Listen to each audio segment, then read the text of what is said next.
هقول لك ارتفاع التلبيسة بيرجع لحاجتين اتنين اللي هما بحر السلم من الشمال لليمين، وبيرجع لارتفاع الدرجة. لو انا عندي السلم من الشمال لليمين متر متر او 90، فالكلام هيبدأ معاك من 25 سنتي. طب عندي السلم 110 120 130، الكلام بيوصل معاك لحد 30 سنتي.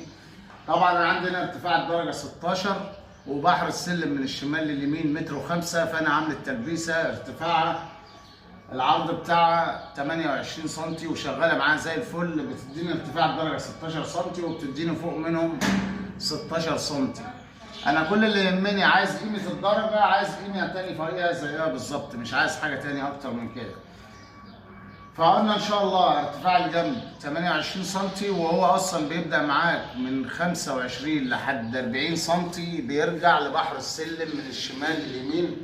احيانا بيبقى عندي سلم متر ونص، متر و60، متر و70، الكلام دوت على حسب السلم. فده طبعا لازم ياخد جنب طويل معاه عشان يدي تنسيق مع السلم من الشمال لليمين ويظبط معاه الدنيا. طبعا احنا عايزين دلوقتي نخش في المفيد، عشان عارفك انت مستني العلام وانا مش عايز اضيع وقت عليك بصراحه عشان ما تتخنقش من الفيديو. تعال نخش في الموضوع على طول. بسم الله الرحمن الرحيم. طبعا دي الفرمه اللي احنا اتكلمنا عليها قبل كده، فيها تعديل عن المره اللي فاتت. ايه هو التعديل اللي فيها؟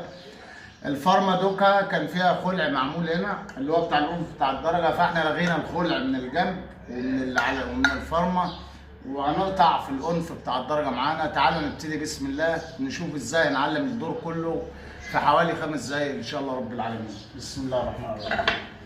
طبعا انا موجوده عندي الفرمه وزياده امان، انا عامل علام هنا اهوت. العلام دوت بيسلم وش القايم اللي تحت، فانا عامله معايا امان عشان لو في عندي اي حاجه اقدر اتحكم عن طريق العلام دوت. بسم الله الرحمن الرحيم.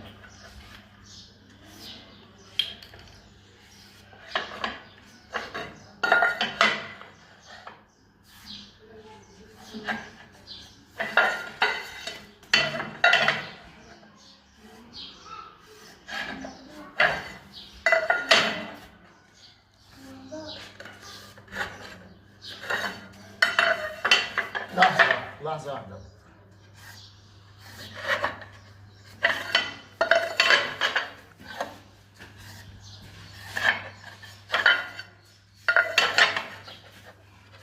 طبعا لو تلاحظ انا هنا محترم كل العلامات اللي انا بعملها، عشان ربما محدش مالك في الشغل، ممكن الدرجة تجيب منك ملي 2 ملي، فانت احكم نفسك على العلام مع الفرمة بحيث ان هو يديك تنسيق مظبوط، ما تفضلش تعيد على التقطيع بتاعك كذا مرة. الهدف من كل الموضوع هو الفرمة